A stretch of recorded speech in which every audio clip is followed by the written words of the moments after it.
R P ಅಂದರೆ already ನಾನು ಇದು ಮಾಡಿದ್ದೀನಿ. ಮತ್ತು ಇದೊಂದು ಲೆಕ್ಕದಲ್ಲಿ ಹೇಳ್ಬೇಕಂದ್ರೆ ರಿಯಲ್ ಸ್ಟೋರಿ ಅಂತ ಆಲ್ರೆಡಿ ನಿಮ್ಗೆ ಹೇಳಿದ್ದೀನಿ. ಒಂದು ಕ್ಯಾರೆಕ್ಟರ್ ವೈಸು ಇದರಲ್ಲಿ ಯಾವುದು ಹೀರೋ ನಾಯಕಿ ಅನ್ನೋದು ಈ ಥರದ್ದು ಇಲ್ಲ ಅಂತ ನಾನು ಪ್ರತಿಯೊಂದು ಆಲ್ರೆಡಿ ಹೇಳಿದ್ದೀನಿ. ಇದು ಕ್ಯಾರೆಕ್ಟರ್ ವೈಸು ಪ್ರತಿಯೊಂದು ಒಂದು ರಿಯಲ್ ಸ್ಟೋರಿನ ನಾನು ತೆಗೆದು ಒಂದು ಮಾಡ್ತಾಯಿದ್ದೀನಿ. ಮತ್ತು ಇದರಲ್ಲಿ ಹೇಳಬೇಕು ಅಂದರೆ ನಾನು ಇದರ ಡೈರೆಕ್ಷನ್ ಕತೆ ನಂದೇ ಆದ್ರಿಂದ ವಿಲನ್ ಆಗಿ ನಾನೇ ಮಾಡಬೇಕು ಅಂತ ತೀರ್ಮಾನ ಮಾಡಿ ನಾನು ಆಲ್ರೆಡಿ ಹೇಳಿದ್ದೆ ನಾನು ಬಣ್ಣ ಹಾಕ್ತೀನಿ ಅಂತ. ಬಣ್ಣ ಆಲ್ರೆಡಿ ಹಾಕಿದ್ದೀನಿ. ಇದು ವಿಲನ್ ಆಗು ಮಾಡ್ತಾಯಿದ್ದೀನಿ. ಮತ್ತು ಹಾಗೆ ಲಯ ಸರು ಮತ್ತು ನಮ್ಮ ಸ್ನೇಹಿತ ರಾಘವೇಂದ್ರ ಮತ್ತು ಪಾಂಡು ಸರು, ಮಧು, ಈ ಹುಡುಗ ದಕ್ಷಿತ್, ಮತ್ತು ಈಗ ಹೀರೋಯಿನ್ ಹೊಸಬ್ರು ಇದು ಮಾಡಿ ಇನ್ನೂ ಕ್ಯಾರೆಕ್ಟರ್ ವೈಸು. ಇನ್ನೊಬ್ಬರು ಸಿಮ್ರನ್ ಅಂತ ಅವ್ರಿಗೊಂದು ಕ್ಯಾರೆಕ್ಟರ್ ಕೊಟ್ಟಿದ್ದೀವಿ. ಜಸ್ಟ್ ಇನ್ನು ಪ್ಲ್ಯಾನ್ ಮಾಡ್ತಾಯಿದ್ದೀವಿ. ಹೇಳ್ತಿದ್ದೀನಿ ಇವತ್ತು ಹಳ್ಳಿ ಸ್ಟೋರಿ, ಹಳ್ಳಿಲಿ ನಡೆಯೋಂಥದ್ದು ಒಂದು ಪ್ರಕೃತಿನ ಇವತ್ತಿನ ದಿವಸ ನಾವು ಜನ್ರೇಷನಲ್ಲಿ ಏನು ಮಾಡ್ತಾ ಇದ್ದೀವಿ, ಪ್ರಕೃತಿ ವಿರುದ್ಧವಾಗೇ ಇರೋದು ನಾವು. ಪ್ರಕೃತಿ ಅನ್ನೋದೇ ಮರ್ತು ಬಿಟ್ಟಿದ್ದೀವಿ. ಅಂದರೆ ಒಂದು ಹಳ್ಳಿ ಜೀವನನ ನಾನು ತೋರಿಸ್ತಾ ಇದ್ದೀನಿ. ರಿಯಲ್ ಸ್ಟೋರಿ, ಹಳ್ಳಿ ನಡೆಯೋಂಥದ್ದು ಘಟನೆಗಳು ಪ್ರತಿಯೊಂದು ನನ್ನ ಕಣ್ಮುಂದೆ ನಡೆದಿರೋಂಥದ್ದೇ ಮತ್ತು ನನಗೂ ಅನುಭವ ಆಗಿರೋಂಥದ್ದೇ. ಅದನ್ನು ಯಾಕೆ ಮಾಡಬಾರ್ದು ಅನ್ನೋದೇ ಒಂದು ರಿಯಲ್ ಸ್ಟೋರಿಯಾಗಿ ಅನುಭವ ಆಗಿರೋದು ಇದನ್ನು ತೋರಿಸ್ತಾರೆ, ಎಳೆ ತೋರಿಸ್ತಾ ಇದ್ದೀನಿ. ಸರ್ ಆರ್ ಪಿ ಅನ್ನೋ ಟೈಟ್ಲು ನಮ್ಮ ಸ್ನೇಹಿತನೇ ಸರ್ ಅದು. ಅಂದರೆ ಅವ್ರು ಒಂದು ರಾಘವೇಂದ್ರ ಪ್ರಸಾದ್ ಅಂತ ಇಟ್ಕೊಂಡಿದ್ದು ಪ್ಲಾಟ್ಫಾರ್ಮಾಗೆ. ಬಟ್ ಅದು ನಾನು ಏನು ಕೊಟ್ಟಿದ್ದೀನಿ ಅಂದರೆ ಅವ್ರು ನಡೆದಿರೋಂಥದ್ದು ಘಟನೆ. ಅಂದರೆ ಕೆಲವೊಂದು ನಾವು ಅವ್ರ ಜೊತೆ ಇದ್ವಿ, ಅದು ನಡೆಯೋಂಥದ್ದು ನಾನು ತೊಗೊಂಡಿದ್ದೀನಿ. ಆರ್ ಪಿ ಭಾಳ ಚೆನ್ನಾಗಿದೆ ಹೆಸರು. ಅದರ ಎಕ್ಸ್ಪ್ಲನೇಷನ್ ಏನು ಏನು ಸಿನಿಮಾ ನೋಡಿದಾಗ ಗೊತ್ತಾಗುತ್ತೆ.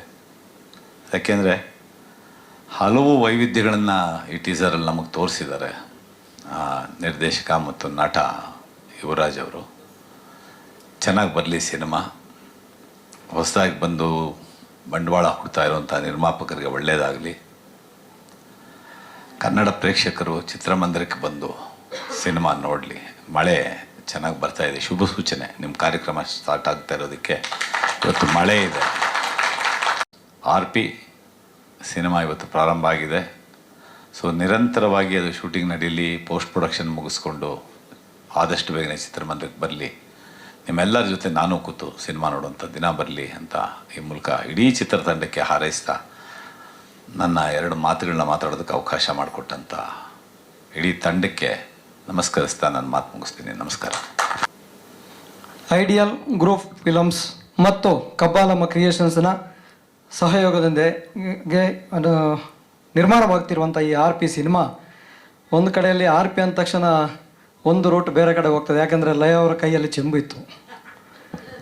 ಬಟ್ ಕತೆ ಅದು ಯಾವ ಥರ ಇದೆಯೋ ಗೊತ್ತಿಲ್ಲ ನನಗೆ. ಬಟ್ ಆ ಚೆಂಬು ಒಂದು ಕಡೆ ಸಿಗ್ನಲ್ ಇಟ್ಟಿದ್ದೀರಿ, ಇನ್ನೊಂದು ಕಡೆ ಆರ್ ಪಿ ಅಂತ ಇಟ್ಟಿದ್ದೀರಿ. ಅದರ ಬಗ್ಗೆ ಮಾಹಿತಿ ಇರೋರಿಗೆ ಲಿಂಕ್ ಸಿಗ್ಬೋದು. ಇಲ್ದಿದ್ದರೆ ನಿಮ್ಮ ಸಿನಿಮಾ ಹಾರರ್ ಲಿಂಕ್ ಇದೆ ಅನ್ನೋದಂತೂ ಸ್ಪಷ್ಟತೆ ಸಿಕ್ಕಿದೆ. ಆಮೇಲೆ CG ಮಾಡಿದಂಥವ್ರು ಕೂಡ ನಿಮ್ಮ ಪೋಸ್ಟರ್ ಡಿಸೈನ್ನ ತುಂಬ ಚೆನ್ನಾಗಿ ಮಾಡಿದ್ದಾರೆ. ನನಗೆ ಖುಷಿಯಾಗಿದ್ದು ನಿರ್ದೇಶಕರು ಬರೀ ಕತೆ, ಚಿತ್ರಕಥೆ, ಸಾಹಿತ್ಯ, ನಿರ್ದೇಶನ, ಸಂಭಾಷಣೆ ಎಲ್ಲ ಹಾಕ್ಕೊಂಡಿದ್ದು ಅದು ಮಾತ್ರ ನೋಡಿದ್ರೆ ಪೋಸ್ಟರಲ್ಲಿ ಅವರೇ ಲಾಂಗ್ ಇಟ್ಕೊಂಡಿದ್ದಾರೆ ಒಂದು ಕೈಯಲ್ಲಿ, ಇನ್ನೊಂದು ಕೈಯಲ್ಲಿ ತ್ರಿಶೂಲ ಇಟ್ಕೊಂಡಿದ್ದಾರೆ. ಇದರಲ್ಲಿ ಫೈನಲ್ ಹಂತಕ್ಕೆ ತ್ರಿಶೂಲದಲ್ಲಿ ತಲುಪ್ತಾರೋ ಅಥವಾ ಲಾಂಗ್ ಮುಖಾಂತರ ರೀಚ್ ಮಾಡ್ತಾರೋ ಗೊತ್ತಿಲ್ಲ.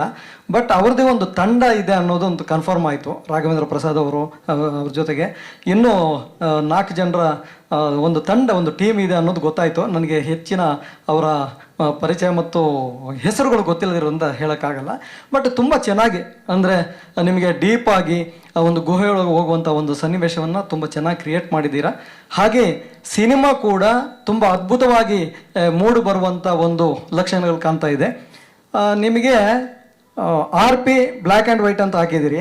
ಬಟ್ ಆರ್ ಪಿ ಬಂದು ಕಲರ್ಫುಲ್ಲಾಗಿ ಕಲ್ಲರಲ್ಲೇ ಫುಲ್ ನುಂಗಿ ಹಾಕಿದಂಥ ಆ ಟೈಟ್ಲ್ಗೆ ಇದೆ ಅಲ್ವಾ, ಅದು ತುಂಬ ನಿಮ್ಮ ಟೈಟ್ಲ್ ಕ್ರಿಯೇಟಿಂಗ್ ತುಂಬ ಚೆನ್ನಾಗಿದೆ ಮತ್ತು ಎಲ್ರಿಗೂ ಅಟ್ರಾಕ್ಷನ್ ಆಗಿರುತ್ತೆ ಅಂತ ಹೇಳಕ್ಕೆ ಬಯಸ್ತೀನಿ.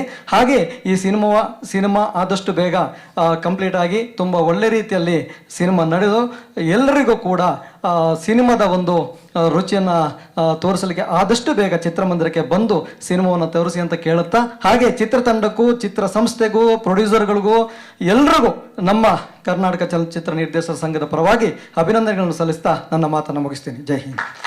ಎಲ್ರಿಗೂ ನಮಸ್ಕಾರ. ನನ್ನ ಹೆಸರು ಶ್ರೀನಿಧಿ. ನಾನು ನಾಯಕಿಯಾಗಿ ನಟನೆ ಮಾಡ್ತಿರೋ ಮೊದಲನೇ ಸಿನಿಮಾ ಇದು. ನನಗೆ ಇಂಥ ಒಳ್ಳೆಯ ಅವಕಾಶ ಕೊಟ್ಟಿದ್ದು ನಮ್ಮ ನಿರ್ದೇಶಕರು ಮತ್ತು ಸಹ ನಿರ್ಮಾಪಕರಾದ ನಮ್ಮ ಯುವರಾಜ್ ಸರ್ಗೆ ಥ್ಯಾಂಕ್ ಯು ಹೇಳೋಕ್ಕೆ ಇಷ್ಟಪಡ್ತೀನಿ. ಮತ್ತು ನಮ್ಮ ರಾಘವೇಂದ್ರ ಸರ್ ತುಂಬಾ ಬೆಂಬಲ ಮತ್ತು ಪ್ರೋತ್ಸಾಹ ನೀಡಿದರು. ನನ್ನ ಪಾತ್ರ ಒಂದು ಹಳ್ಳಿ ಹುಡುಗಿಯ ಪಾತ್ರ. ಸೊ ಮೊದಲನೇ ಸಲ ಕತೆ ಕೇಳಿಸ್ಕೊಂಡಾಗ ನನ್ನ ಪಾತ್ರದ ಬಗ್ಗೆ ತುಂಬ ಡೀಟೇಲಾಗಿ ಡೈರೆಕ್ಟರ್ ಸರ್ ಎಕ್ಸ್ಪ್ಲೇನ್ ಮಾಡಿದ್ರು. ನನಗೆ ತುಂಬಾ ಇಷ್ಟ ಆಯಿತು. ಪ್ರೇಕ್ಷಕರಿಗೆ ತುಂಬ ಒಳ್ಳೆ ರೀತಿಯಲ್ಲಿ ಹೋಗಿ ತಲುಪುತ್ತೆ ಅನ್ನೋ ನಂಬಿಕೆ ಇದೆ ನನಗೆ. Thank you. ನಮಸ್ಕಾರ, ನನ್ನ ಹೆಸರು ಮಧು ಅಂದ್ಬಿಟ್ಟು. ಇದೇ ಫಸ್ಟ್ ಟೈಮ್ ಸಿನಿಮಾ ಮಾಡ್ತಿರೋದು. ಬಟ್ ನನಗೆ ಆ್ಯಕ್ಟಿಂಗ್ ಎಲ್ಲ ತುಂಬ ಇಂಟ್ರೆಸ್ಟ್ ಇದೆ. ಬಟ್ ಯುವರಾಜ್ ಸರು ಈ ಥರ ಚಾನ್ಸ್ ಕೊಟ್ಟಿದ್ದಕ್ಕೆ ತುಂಬ ಥ್ಯಾಂಕ್ಸ್ ಹೇಳೋಕ್ಕೆ ಇಷ್ಟಪಡ್ತೀನಿ. ಬಟ್ ಈ ಥರ ನಾನು ತುಂಬ ಕಡೆ ಆಡಿಷನ್ ಕೊಟ್ಟಿದ್ದೀನಿ, ಎಲ್ಲೂ ಚಾನ್ಸ್ ಸಿಕ್ಕಿಲ್ಲ. ಫಸ್ಟ್ ಟೈಮ್ ನನಗೆ ಯುವರಾಜ್ ಸರ್ ಚಾನ್ಸ್ ಕೊಟ್ಟಿದ್ದು, ಅವ್ರು ದೊಡ್ಡ ಥ್ಯಾಂಕ್ಸ್ ಹೇಳ್ತೀನಿ. ಬಟ್ ಈ ಸಿನಿಮಾದಲ್ಲಿ ನನಗೆ ಯಾವುದೇ ಕ್ಯಾರೆಕ್ಟರ್ ಕೊಟ್ಟಿದ್ರು 100% ನಾನು ಏನಿದೆ ಅದು ನೇರ್ಸ್ಕೊಡ್ತೀನಿ. ಎಲ್ಲರಿಗೂ ಈ ಸಲ ಮಾತ್ರ ದಾರಿ ಮಾಡ್ಕೊಂಡು ಥ್ಯಾಂಕ್ಸ್ ಹೇಳ್ತೀನಿ. ಓಕೆ. ಈ ಫಿಲಿಮಲ್ಲಿ ಒಂದು ಆಕ್ಟಿಂಗ್ ಮಾಡಲಿಕ್ಕೆ ಯುವರಾಜ್ ಅವರು ಅವಕಾಶ ಮಾಡಿಕೊಟ್ಟಿದ್ದಾರೆ. ಆ ಅವಕಾಶನ ಒಳ್ಳೆ ರೀತಿ ಉಪಯೋಗಿಸ್ಕೊಂಡು ನಾನು ಥ್ಯಾಂಕ್ಸ್ ಎಲ್ಲರಿಗೂ. ನಮಸ್ತೆ ಮಾಧ್ಯಮದವ್ರಿಗೆ ಮತ್ತು ಇಲ್ಲಿ ಕೂತಿರೋ ಎಲ್ಲರಿಗೂ ನಮಸ್ತೆ. ಏನು ಮಾತಾಡಬೇಕು ಸರ್, ಏನು ಹೇಳಿ ಸರ್? ಆ್ಯಕ್ಚುಲಿ ನನ್ನ ಮಗನ ಹೆಸರು ಯಶಸ್ ಅಂತ, ಅವ್ರದ್ದು ಒಂದು ಪಾತ್ರ ಕೊಟ್ಟಿದ್ದಾರೆ ಯುವರಾಜ್ ಸರ್ ಅವರಿಗೆ. ಇವತ್ತು ತುಂಬ ಮುಖ್ಯವಾದ್ದು ಒಂದು ಅವನಿಗೆ ಎಕ್ಸಾಮ್ಸ್ ಇತ್ತು, ಅದರಿಂದ ಅಟೆಂಡ್ ಮಾಡೋಕ್ಕಾಗಲಿಲ್ಲ. ಮಂಗಳೂರಲ್ಲಿದ್ದಾರೆ ಅವರು, ಬರ್ತಾರೆ. ಇನ್ನೊಂದು ವಿಚಾರ ಏನು ಅಂದರೆ, ನನಗೆ ಬಹಳ ವರ್ಷದಿಂದ ಸ್ನೇಹಿತರು ಯುವರಾಜು ಅವರು. ಇವತ್ತು ನಾವೆಲ್ಲ ಸೇರಿಕೊಂಡು ಈ ಸಿನಿಮಾ ಮಾಡೋಣ ಅನ್ನೋದು ಒಂದು ತುಂಬ ಕನಸು ನಮಗೆ. ಈ ಕನಸಿನ ಬಗ್ಗೆ ಏನು ಮಾತಾಡೋದು ಹೇಳೋದು ಅನ್ನೋದು ಪೂರ್ತಿ ಚಿತ್ರದ ಬಗ್ಗೆ ಅಥವಾ ಈ ಸ್ಟೋರಿ ಬಗ್ಗೆ ಸರ್ರು ಹೇಳಿದ್ದಾರೆ ನಮಗೆ ಏನು ಅಂತಂದ್ಬಿಟ್ಟು. ಪ್ರೊಡ್ಯೂಸರ್ ಆಗಿ, ಸ್ನೇಹಿತೆಯಾಗಿ ನಮ್ಮ ಜೊತೆ ನಿಂತು ನೀವೆಲ್ಲ ಹೆಲ್ಪ್ ಮಾಡಬೇಕು. ನಾನು ಒಬ್ಬಳೇ ಅಲ್ಲ, ನನ್ನ ಜೊತೆ ಇನ್ನೂ ಯುವರಾಜ್ ಫ್ರೆಂಡ್ಸು 4-5 ಜನ ಇದ್ದೀವಿ. ನಾವೆಲ್ಲ ಸೇರಿ ಇವಾಗ ಸರ್ ಕೂತಿದ್ದಾರಲ್ಲಿ ಎಲ್ಲನೂ ಏನೋ ಒಂದು ಮಾಡಬೇಕು ಒಳ್ಳೆಯದು ಇದು ಈ ಸಿನಿಮಾಗೆ. ಈ ಸಿನಿಮಾ ತುಂಬ ಒಳ್ಳೆ ಮಟ್ಟಿಗೆ ಯಶಸ್ಸು ಸಿಗಬೇಕಿದ್ರಲ್ಲಿ ಅಂತ ಅಂದ್ಬಿಟ್ಟು ತುಂಬ ಆಶಿಸ್ತೀನಿ.